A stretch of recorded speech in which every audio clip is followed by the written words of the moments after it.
കൂടെ നിൽക്കുന്നവരെ സംരക്ഷിക്കുവാൻ പ്രാപ്തിയില്ലാത്തവന്മാരാണ് വിശ്വാസ സംരക്ഷണ യാത്രയുമായി ഇറങ്ങിയിരിക്കുന്നത്. സ്വന്തം പാർട്ടിയിലെ നേതാക്കന്മാരെ ചേർത്ത് നിർത്തുവാൻ കഴിവില്ലാത്ത, ഗ്രൂപ്പ് തിരിഞ്ഞ് തമ്മിലടിക്കുന്ന, സ്വന്തം മണികളുടെ ആത്മവീര്യം തകർത്ത് കളഞ്ഞ തീവട്ടികൾ ചേർന്ന് വിശ്വാസ സംരക്ഷണ യാത്ര നടത്തുന്നത് കണ്ട് കേരളത്തിലെ ജനങ്ങൾ പറയുന്നത്, ഉണ്ടാ കുഴിപ്പുളവന്മാരെ, ആദ്യം നിങ്ങൾ തമ്മിൽ ഒരു വിശ്വാസമുണ്ടാക്കുക, ഒന്നിച്ചു നിൽക്കുക, പാർട്ടിയെ ശക്തിപ്പെടുത്തുക, എന്നിട്ടാവാം വിശ്വാസ സംരക്ഷണം എന്ന്. സത്യമല്ലേ? ശബരിമല സ്വർണ്ണക്കൊള്ള പുറത്തു വന്നപ്പോൾ കോൺഗ്രസിൽ പ്രതിഷേധിക്കുവാൻ ആരും ഇറങ്ങാതിരുന്ന അവസ്ഥയിൽ രാഹുലിനെ ഒതുക്കിയ സാഹചര്യത്തിൽ പ്രതിഷേധ സമരവുമായി പത്തനംതിട്ട ദേവസ്വം ബോർഡ് കമ്മീഷണറുടെ ഓഫീസിലേക്ക് മാർച്ച് നയിക്കുവാൻ നേതൃത്വം കൊടുത്ത സന്ദീപ് വാര്യരടക്കം 16 പേരെ ജയിലിലടക്കുകയും 9 ദിവസങ്ങൾക്ക് ശേഷം കോടതിക്ക് ദയ തോന്നി ഇന്നലെ വൈകിട്ട് ഇവർക്ക് ജാമ്യം കിട്ടുകയും ചെയ്തിരുന്നു.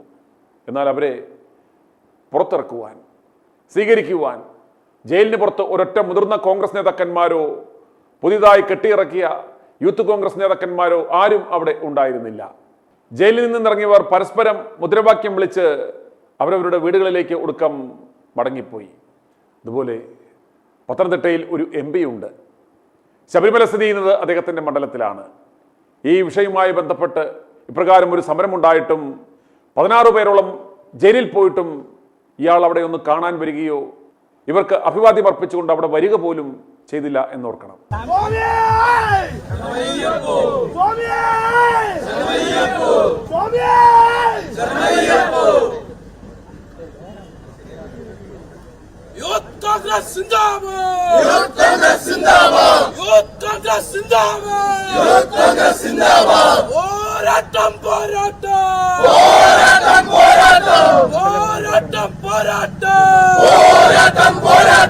ഇന്നലത്തെ പോരാട്ടത്തെ ഞങ്ങളെയാകെ നയിച്ചവരെ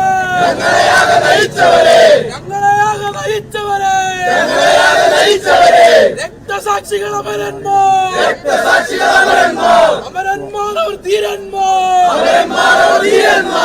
അതുപോലെ ഷാഫി പറമ്പിലിനെ ആക്രമിച്ച പോലീസുകാർക്കെതിരെ യാതൊരു നടപടിയും എടുക്കില്ല എന്ന് സർക്കാർ ഇന്നലെ വ്യക്തമാക്കി.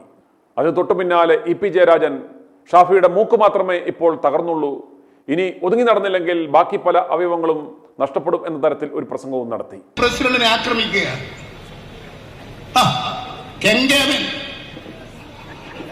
കേട്ടോ? ഇനി സൂക്ഷിച്ചിങ്ങനെ പോയാ മതി. മൂക്കിന്റെ പാലേ പോയിട്ടുള്ളൂ. ഇപ്പൊ പോകുമ്പോ സൂക്ഷിക്കണം. എന്തടിസ്ഥാനത്തിലാ പഞ്ചായത്ത് പ്രസിഡന്റിനെ ആക്രമിക്കാൻ പുറപ്പെട്ടത്? ഞങ്ങളിതിങ്ങനെ നോക്കി നിൽക്കും. പ്രകാരം ഒരു പ്രസംഗം EP നടത്തിയിട്ട് KPCC പ്രസിഡന്റോ പ്രതിപക്ഷ നേതാവോ പുതിയ കെട്ടിയിറക്കിയ ഊത്ത് നേതാക്കളോ ഒരക്ഷരം മിണ്ടിയില്ല.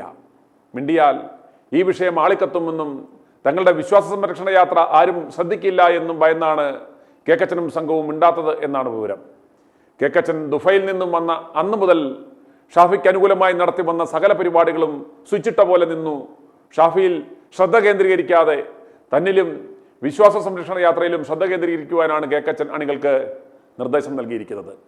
അതുപോലെ കഴിഞ്ഞ ദിവസം മൂവാറ്റുപുഴയിൽ വിശ്വാസ സംരക്ഷണ പരിപാടിയിൽ പങ്കെടുക്കുവാൻ അബിൻ വർക്കി വന്നപ്പോൾ അണികൾ അദ്ദേഹത്തെ തോളിലേന്തി മുദ്രാവാക്യം വിളിച്ചു കൊണ്ടുവന്നപ്പോൾ കേക്കച്ചന്റെ സിംഗടിയും എറണാകുളം DCC പ്രസിഡന്റുമായ ഷിയാസ് പറഞ്ഞത് കാണുക, മുദ്രാവാക്യം വിളിയൊന്നും ഇവിടെ വേണ്ട എന്ന്. കേരളത്തിലെ ഐക്യ ജനാധിപത്യ മുന്നണിയും മുന്നോട്ട് കൊണ്ടുപോകുന്നത് മുദ്രാവാക്യം വിളിക്കില്ല പ്ലീസ്.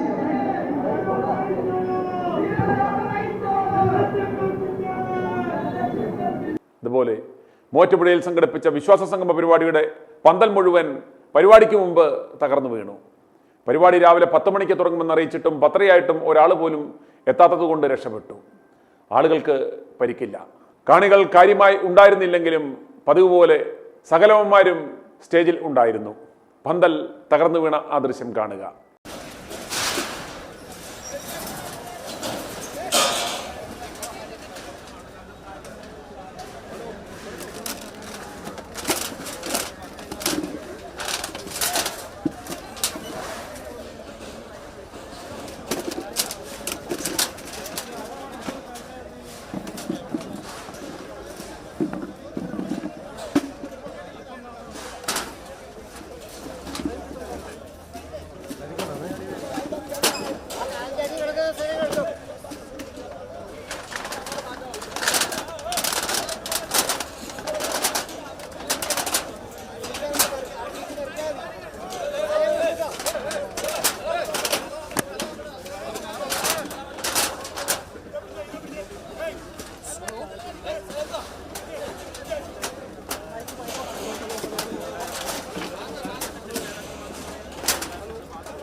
ഇത് ഇടാൻ തുടങ്ങണേ ഉള്ളൂ, മറിഞ്ഞു വീഴുന്നതല്ല.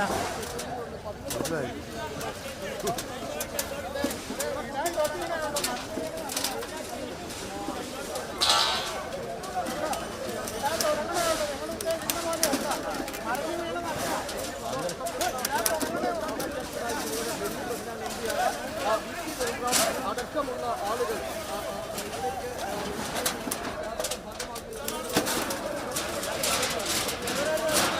ആരും പറഞ്ഞില്ല. അതാണ് ഭാഗ്യമായത്. അല്ലെങ്കിൽ വലിയൊരു അപകടം മൂവാറ്റുപുഴ സാക്ഷിച്ചു പോകുന്നത്. ഇപ്പോൾ ഈ പ്രവർത്തകർക്ക്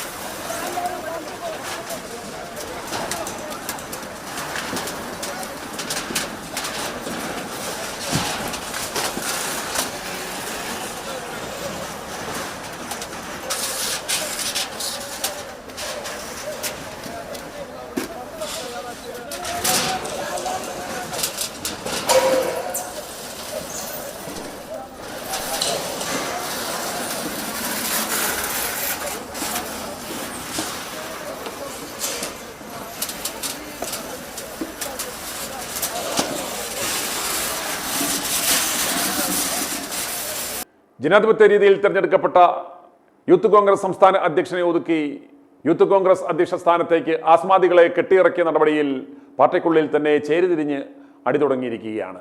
എ ഗ്രൂപ്പും ഐ ഗ്രൂപ്പും പരസ്യമായി അതൃപ്തി പ്രകടമാക്കി രംഗത്ത് വന്നു കഴിഞ്ഞു. സാങ്കല്പിക ഹൈക്കമാൻഡിന് അവർ പരാതിയും നൽകി.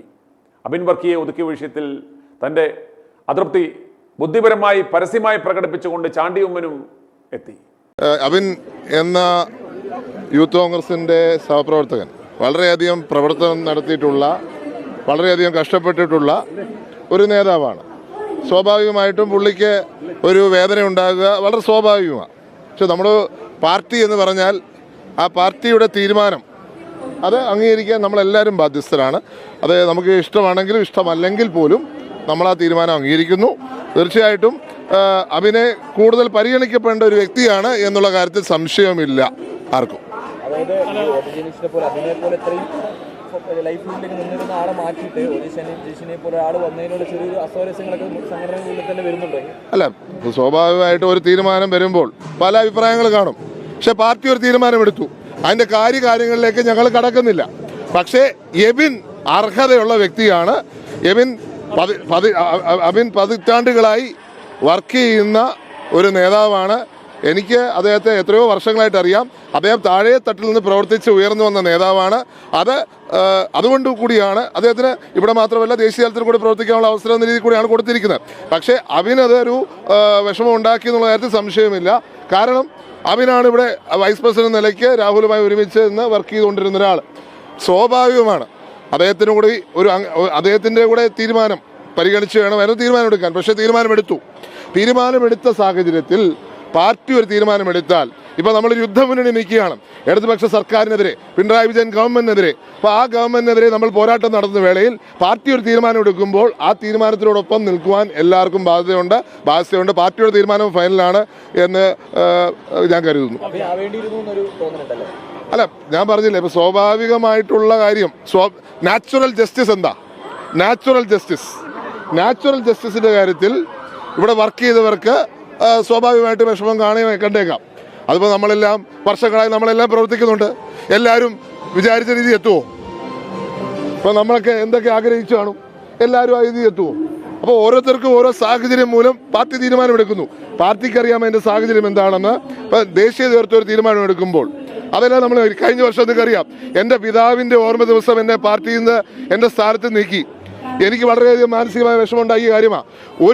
ഒരു ചോദ്യം പോലും എന്നോട് ചോദിച്ചിട്ടില്ല. എന്നോട് പറഞ്ഞിരുന്നെങ്കിൽ ഞാൻ രാജിവെച്ചൊഴിഞ്ഞേനെ. എന്നെ അപമാനിക്കുന്ന രീതിയിലാണ് എന്നെ പുറത്താക്കിയത്. പക്ഷെ അപ്പോഴും ഞാൻ പാർട്ടിയുടെ തീരുമാനം എന്നാണ് പറഞ്ഞത്. ഇപ്പോൾ അബിന് വിഷമം ഉണ്ടാക്കുന്ന സാഹചര്യമാണെന്നറിയാം. പക്ഷേ പാർട്ടി ഒരു തീരുമാനമെടുത്ത സാഹചര്യത്തിൽ അത് അംഗീകരിക്കുകയാണ് എന്നുള്ളതാണ് എൻ്റെ അഭിപ്രായം. അല്ല, അതിലേക്കൊന്നും കടക്കുന്നില്ല. എല്ലാവർക്കും അറിയാം എന്താണ് കാരണമെന്നും എന്താ കാര്യമെന്നും എല്ലാവർക്കും അറിയാം. അതിൻ്റെ സാഹചര്യം ഞാനിപ്പോൾ വിശദമാക്കുന്നില്ല. പക്ഷെ ഒരു ദിവസം ഞാൻ പറയും അതിൻ്റെ കാര്യം എന്താണെന്ന് ഞാൻ പറയും. അതിന് ഞാനൊരു വിവാദത്തിലില്ല. ഇലക്ഷൻ കഴിയട്ടെ.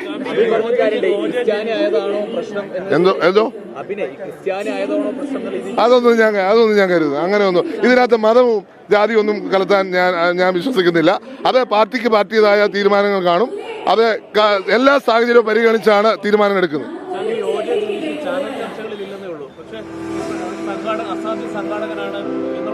അദ്ദേഹം പ്രവർത്തനത്തിൽ മികവ് പുലർത്തുന്ന ഒരു നേതാവാണ്. ചെറുപ്പം മുതൽ പ്രവർത്തിച്ചു വന്ന നേതാവാണ് ജനീഷ്. എനിക്ക് ഇതേപോലെ തന്നെ അറിയാവുന്ന ഒരു സഹപ്രവർത്തകനാണ്. പ്രവർത്തന മേഖലയിൽ മുൻപിട്ട് നിന്ന ഒരു പ്രവർത്തകനാണ്. അദ്ദേഹത്തെ ആക്കിയതിൽ തെറ്റില്ല. അതുപോലെ കോൺഗ്രസ് പാർട്ടിയിൽ പുതിയൊരു ഗ്രൂപ്പ് കൂടി ഉടലെടുത്തിരിക്കുകയാണ്. കോൺഗ്രസ് കേക്കച്ചൻ എന്നാണ് അതിൻ്റെ പേര്. കേക്കച്ചനും പോഷക സംഘടനകളുടെ പുതിയ ആളുകളും എല്ലാം കൂടെ ചേർന്നുള്ള ഒരു തട്ടിക്കൂട്ട് ഗ്രൂപ്പാണിത്. ഷാഫിയെ വധിക്കുവാൻ ശ്രമിച്ചവർക്കെതിരെയും ഷാഫിയെ ഭീഷണിപ്പെടുത്തിയ ജയരാജനെതിരെയും ഒരു പ്രതികരണമോ പ്രതിപക്ഷ നേതാവും KPCC അധ്യക്ഷനും നടത്താത്തത് കൊണ്ട് സഹികെട്ട് കോഴിക്കോട് DCC പ്രസിഡന്റ് പ്രവീൺകുമാർ നടത്തിയ ആ പ്രതികരണം കാണുക. കറകളഞ്ഞ മതേതര കോൺഗ്രസ് നേതാവാണ്. അദ്ദേഹത്തിനെ വരട്ടാനൊന്നും സഖാവ് ജയരാജൻ പറഞ്ഞിട്ടില്ല. മറ്റൊരു കാര്യം പറഞ്ഞത്, ഷാഫിയുടെ മൂക്കിൻ്റെ പാലേ പൊട്ടിയിട്ടുള്ളൂ, ഇനിയും പൊട്ടിക്കുന്ന, ഇനിയും കാലടിച്ചു മുറിക്കുന്ന. ഒന്നേ പറയാനുള്ളൂ, ജയരാജൻ്റെ കാലും കൈയും സ്വന്തം പാർട്ടിക്കാർ അടിച്ചു മുറിക്കാതിരിക്കാൻ നോക്കിയാൽ മതി. കാരണം അദ്ദേഹം പിണറായി വിജയൻ്റെ ടീമിൻ്റെയും ഇറ്റ്ലീസ്റ്റിലാണ്. ആ ഇറ്റ്ലീസ്റ്റിലായ ജയരാജൻ പിണറായി പ്രീതിക്ക് വേണ്ടിയായിരിക്കാം ഷാഫിയുടെ കാലൊടിക്കുന്നൊക്കെ പറഞ്ഞിരിക്കുന്നത്. അദ്ദേഹത്തോട് ഒന്നേ പറയാനുള്ളൂ, അദ്ദേഹത്തിൻ്റെ കാലും കൈയും പാർട്ടിക്കകത്തുനിന്ന് ഒടിയാതെ നോക്കിയാൽ അദ്ദേഹത്തിന് നല്ലത്. പിന്നെ അനുബന്ധമായ ഒരു കാര്യം പറയാം. 90കളിലെയും 2000 ആദ്യൻ്റെയും കണ്ണൂരിൽ ജയരാജനും കൂട്ടം തുടങ്ങി വെച്ച കൊലയും കുത്തും അടിയുമായുള്ള ആ ജീർണിച്ച രാഷ്ട്രീയം കോഴിക്കോട്ട് കൊണ്ടുവരരുത്. കൊണ്ടുവന്നാൽ അതിൻ്റെ പ്രത്യാഘാതം വളരെ വലുതായിരിക്കും. അതിന് ശക്തമായി കോൺഗ്രസ് UDFും ജനാധിപത്യ വിശ്വാസികളെ സംഘടിപ്പിച്ചുകൊണ്ട് പ്രതിരോധിക്കുകയും ചെയ്യും. പിന്നെ പോലീസ് ഞങ്ങൾ സ്ഫോടക വസ്തു എറിഞ്ഞു എന്നാണ് ഇവരൊക്കെ പ്രസംഗിക്കുന്നത്. പോലീസ് കേസെടുത്തിരിക്കുന്നത് 2 കേസാണ് പോലീസ് രജിസ്റ്റർ ചെയ്തത്. ഒന്ന് ഷാഫി പറമ്പിൽ MP 1-ാം പ്രതിയും ഞാൻ 2-ാം പ്രതിയായ കേസ്. രണ്ടാമത് അതിൽ FIRൽ പേരുണ്ട്. രണ്ടാമത്തെ കേസ് എക്സ്പ്ലോസീവ് സബ്സ്റ്റൻസ് ആക്ട് പ്രകാരമാണ്. ഇപ്പോഴും ആ FIRൽ ആളെ പേരില്ല. പക്ഷേ 7 പേരെ അറസ്റ്റ് ചെയ്തു, 5 പേരെ കോടതിയിലിറക്കി. ആ പ്രതികൾ എവിടെയാണ് സ്ഫോടക വസ്തു പറഞ്ഞത്? ആ പ്രതികൾ സ്ഫോടക വസ്തു എന്ത് തെളിവാ പോലീസ് ഉള്ളത്? ഫോറൻസിക് റിപ്പോർട്ടുണ്ടോ? അതായത് ഒരു സംഭവം കഴിഞ്ഞ് ദിവസങ്ങൾ കഴിഞ്ഞിട്ടാണ്, ആയിരങ്ങൾ ഈ വഴി കടന്നുപോയ ശേഷമാണ് എന്തോ ചാക്ക് മൂലോ ചരടോ കിട്ടിയെന്ന് പറഞ്ഞിട്ട് അറസ്റ്റ് ചെയ്തത്. ആ അറസ്റ്റ് മുഖം നഷ്ടപ്പെട്ട CPMന്റെയും വില കുറഞ്ഞ പോലീസിന്റെയും മുഖം മിനുക്കൽ നടപടിയാണ്. ഞങ്ങളിന്ന് വരെ വിഷ്വൽസ് പുറത്തുവിടുകയാണ് യഥാർത്ഥ സംഭവത്തിന്റെ. ഇപ്പം ഞങ്ങൾ 6 വിഷ്വൽസാണ് പുറത്തുവിടുന്നത്. പിന്നീട് വീണ്ടും വിടാം. ഒന്നാമത്തെ വിഷ്വൽ 36 സെക്കൻഡ് വിഷ്വലാണ്. ഒന്ന്, ടിയർ ഗ്യാസും സ്റ്റൺ ഗ്രനേഡും പോലീസ് എറിയുന്നതും ഉഗ്രശബ്ദത്തോടെ പൊട്ടിത്തെറിക്കുന്നതും 36 സെക്കൻഡ്. പോലീസ് എന്ന ഭാഗത്ത് നിന്ന് ഗ്രനേഡ് എറിയുന്നു. ആ ഗ്രനേഡിന്റെ പുകയിൽ ആളുകൾ പരിഭ്രാന്തരാവുന്നു. ആ പരിഭ്രാന്തിക്കിടയിൽ പോലീസിന്റെ ഭാഗത്തുനിന്നും സ്ഫോടക വസ്തു വരുന്നതും പൊട്ടിത്തെറിക്കുന്നതും. അതിന്റെ 2 സെക്കൻഡ് ഒറിജിനൽ വിഷ്വലുണ്ട്. മൂന്നാമത്, ടിയർ ഗ്യാസും സ്റ്റൺ ഗ്രനേഡും പൊട്ടിത്തെറിക്കുന്നതിന്റെ മറ്റൊരു ദൃശ്യം. ഈ ദൃശ്യങ്ങളിലൊക്കെ വ്യക്തമാവും പോലീസിന്റെ ഭാഗത്താണ് സ്ഫോടക വസ്തു എറിഞ്ഞെന്നുള്ളത് കൃത്യമായി പറയുന്നുണ്ട്. പിന്നീട് ഒരു DYSP ഹരിപ്രസാദ്, അദ്ദേഹം ഒരു കൈയിൽ ലാത്തിയും ഒരു കൈയിൽ ടിയർ ഗ്യാസുവാ, അതും പിടിച്ചെറിഞ്ഞ ദൃശ്യമുണ്ട്. ഒരു കൈയിൽ ടിയർ ഗ്യാസും ഗ്രാനേഡും മറുകൈയിൽ ലാത്തിയുമായി നിൽക്കുന്ന DYSP ഹരിപ്രസാദിന്റെ പടം ഇതിനകത്തുണ്ട്. പിന്നെ ടിയർ ഗ്യാസിന്റെ പിൻവലിക്കുമ്പോൾ MP ഉണ്ട് അപ്പുറത്ത്, എറിയരുത് മറ്റൊരു പോലീസ് ഉദ്യോഗസ്ഥൻ പറയുന്നുണ്ട്. ഇത്തരം ദൃശ്യങ്ങളെ പുറത്തുവിടുന്നത്. ഇതാ ഓരോന്ന് ആദ്യത്തെ എടുത്തോ. ആദ്യത്തെ ദൃശ്യത്തിൽ കാണാം പോലീസിന്റെ ഗ്രനേഡ് എറിഞ്ഞ പോലീസ് നിൽക്കുന്ന ഭാഗത്തുനിന്നും സ്ഫോടക വസ്തു വരുന്നതും പൊട്ടിത്തെറിക്കുന്നതും. ഒന്ന് എടുത്തില്ലേ? 2ഉം 3ഉം ദൃശ്യങ്ങൾ, അതിന് വിവിധ ഭാഗങ്ങളുള്ളത് ആവുന്നില്ലേ?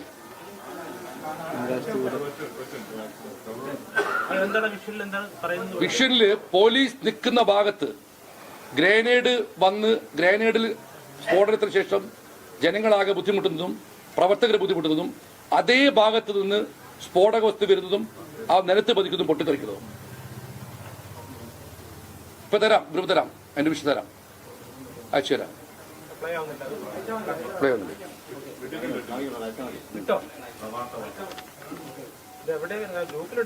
ഇത് ഇപ്പൊ ഇടാം. ശ്രീകേഷ് ഒന്ന് ഗ്രൂപ്പിലിട്ടു. പോലീസിന്റെ വാദങ്ങൾ പൂർണ്ണമായി തെറ്റെന്ന് മാത്രമല്ല, മുഖം മിനുക്കാൻ വേണ്ടി സൃഷ്ടിച്ച കള്ളക്കഥയാണെന്നാണ് ഇതിൽ പോകുന്നത്. പിന്നെ പറയുന്നത് ഇപ്പോഴത്തെ ഗ്രനേഡ് പൊട്ടിത്തെറിക്കില്ലെന്നാ. പുതിയ ഗ്രനേഡ് ഇപ്പൊ ഉപയോഗിച്ച ഗ്രനേഡ് എന്നറിയോ? ആ ദിവസം പേരാമ്പ്ര പോലീസ് സ്റ്റേഷന്റെ നിലത്തിട്ടിട്ട് വെയിലത്തിട്ട് ഉണക്കി ഗ്രനേഡ് അവിടെ ഉപയോഗിച്ചത്.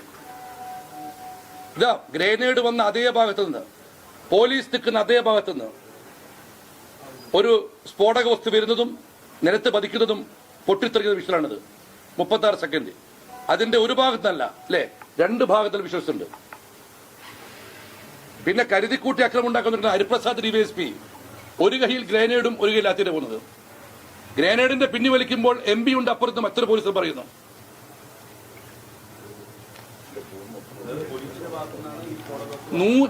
ഞാൻ കഴിഞ്ഞ 3 ദിവസങ്ങളെ പറയുന്നുണ്ടല്ലോ, ഒരു ഇന്നലല്ലോ അതിന്റെ വിശ്വാസ പുറത്തുവിടുന്നത്.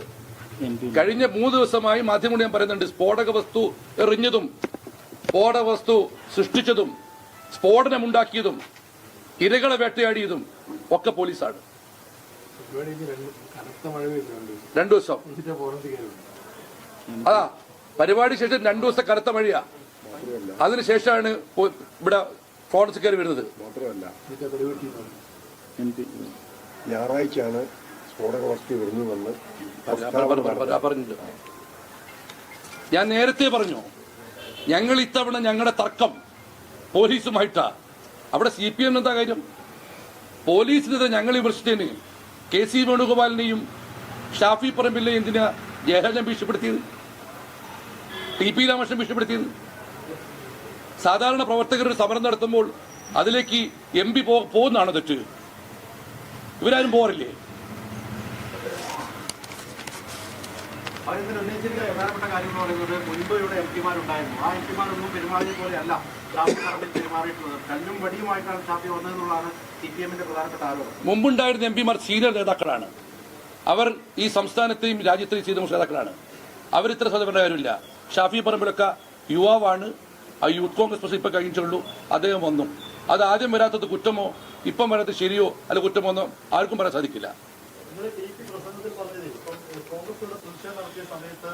ജില്ലയുടെ വിവിധ ഭാഗങ്ങളിൽ നിന്ന് പ്രവർത്തകർ കൂട്ടമായി എത്തിയിട്ടുണ്ട്.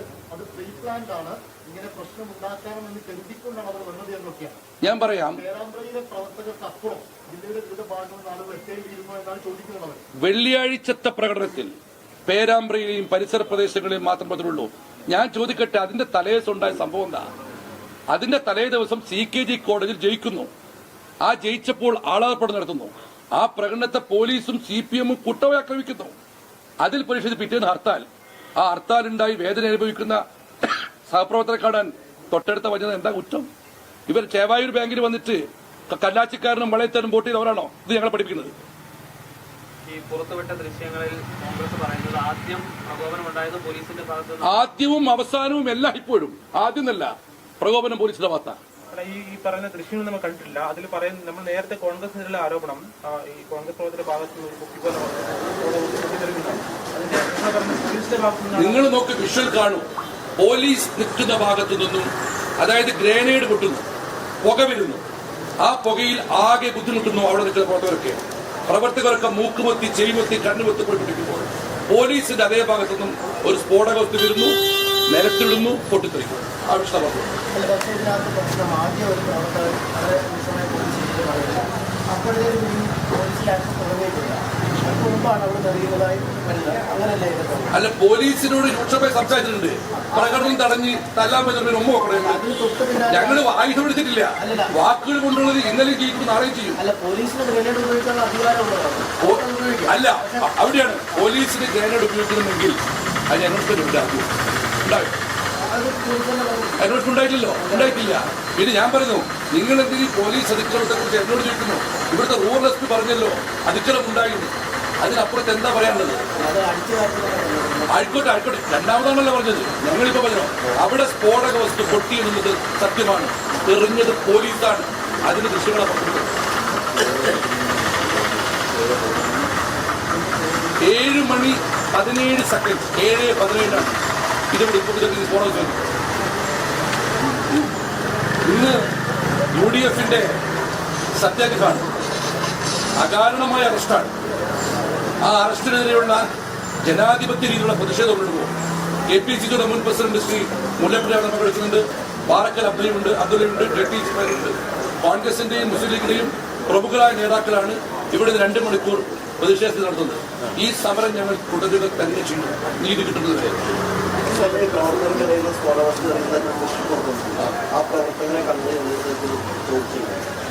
ഉണ്ടായിട്ടില്ല. ഞാൻ പറയട്ടെ, കാരണം ഞാനവിടെ ഉണ്ടല്ലോ, ഞാൻ അടുത്തുണ്ടല്ലോ എല്ലാത്തിലും. ഞാൻ അന്നും ഇന്നും എന്നും പറയുന്നതാ, സ്ഫോടക വസ്തു എറിഞ്ഞത് പോലീസാണ്. ഗ്രനേഡ് എറിഞ്ഞതിന് തൊട്ട് പുറകെ ആ ദൃശ്യങ്ങളെ പുറത്തുവിട്ടത്.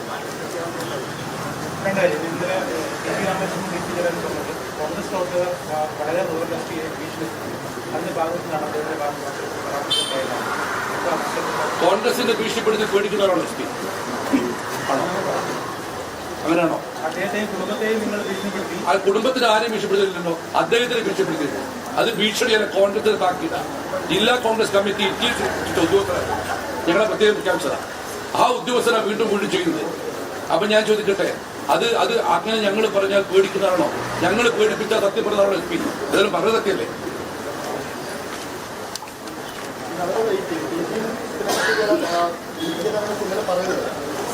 സതീശടക്കം ഷാഫി പറമ്പിൽ ഇവിടെ ജീവഹാനി വരുത്തുന്ന ഉദ്ദേശത്തോടു കൂടി വന്നു എന്ന രൂപത്തിൽ കുറച്ച് ഗുരുതരമായ കാര്യങ്ങളാണ് കോൺഗ്രസ് പറഞ്ഞുകൊണ്ടിരിക്കുന്നത്. ഇന്നലെ ഞാൻ ഇപ്പോഴും ചോദിക്കുന്ന എനിക്ക് മനസ്സിലാക്കുന്നത്, ഞങ്ങളെ തർക്കം പോലീസുമായിട്ടാണ്. CPM എന്തിനാണ് പോലീസിന്റെ വക്താവുന്നത്? രാഹുലിനെ തിരികെ എടുത്തിരുന്നുവെങ്കിൽ തന്നെ ഇല്ലാതാക്കുവാൻ ശ്രമിച്ച DYFI BJP പ്രവർത്തകരെ രാഹുൽ പൊളിച്ചെടുക്കുകയേനെ. രാഹുലിൻ്റെ ആ വാശി മുഴുവൻ തീർത്ത് അവരുടെ പരിപ്പിളക്കുകയേനെയും. അത് രാഹുലിനെ ആരും പഠിപ്പിച്ചു കൊടുക്കേണ്ടെന്ന ആവശ്യമില്ല, അത് പാർട്ടിക്ക് ഗുണം ചെയ്യുകയും ചെയ്തേനെയും. പക്ഷേ പുതിയ ഊച്ചാളിപ്പട കേക്കച്ചൻ്റെ അതേ മാതൃക പിന്തുടർന്ന് രാവിലെ ഒരു ഇന്ത്യൻ ഡേ കഴുത്തിൽ ഇട്ടുകൊണ്ടുവന്ന് നിന്ന് മാധ്യമങ്ങൾക്ക് ബൈറ്റ് കൊടുത്ത് വീട്ടിൽ പോവുകയാണ്. അതുപോലെ ഇവന്മാർക്ക് കഴിവുണ്ടെങ്കിൽ ഷാഫിയെ വധിക്കുവാൻ ശ്രമിച്ച ആ പോലീസുകാർക്കെതിരെ നടപടിയെടുപ്പിക്കുവാൻ കഴിവുണ്ടോ, പ്രക്ഷോഭം നടത്തുവാൻ പറ്റുമോ എന്ന് ഞങ്ങൾ ഇന്നലെ ഒരു ചലഞ്ച് ചെയ്തിരുന്നു. ഭീഷണി മുഴക്കിയ EP ജയരാജനെ വിറപ്പിക്കാൻ പറ്റുമോ? ഇവന്മാർ പെടുക്കും. പ്രിയപ്പെട്ട ജനങ്ങളെ, സ്വന്തം അണികളെ, നേതാക്കന്മാരെ, ഒരു MPയെ MLAയെ സംരക്ഷിക്കുവാൻ പോലും കഴിയാത്ത, ശബരിമല കൊള്ളക്കെതിരെ സമരം ചെയ്തതിന് ജയിലിൽ കിടന്നവരെ സംരക്ഷിക്കാൻ കഴിയാത്ത, 9 ദിവസമായി അവരെ പുറത്തിറക്കുവാൻ കഴിയാത്ത, കോൺഗ്രസ് പ്രവർത്തകരുടെ ആ മനസ്സ് മനസ്സിലാക്കുവാൻ സാധിക്കാത്ത, എന്തിന് ഒരു ചെറിയ പന്തല് പോലും മര്യാദയ്ക്ക് ഇടിയിപ്പിക്കുവാൻ പ്രാപ്തിയില്ലാത്തവന്മാരാണ് വിശ്വാസ സംരക്ഷണ യാത്രയുമായി ഇറങ്ങിയിരിക്കുന്നത് എന്ന് മാത്രം നിങ്ങൾ മനസ്സിലാക്കുക. i2i News, an eye for truth. i2i News subscribe ചെയ്തിട്ടില്ലാത്തവർ ഇപ്പോൾ തന്നെ സബ്സ്ക്രൈബ് ചെയ്യുക. നോട്ടിഫിക്കേഷൻ ലഭിക്കുവാൻ ബെൽ ബട്ടണും അമർത്തുക.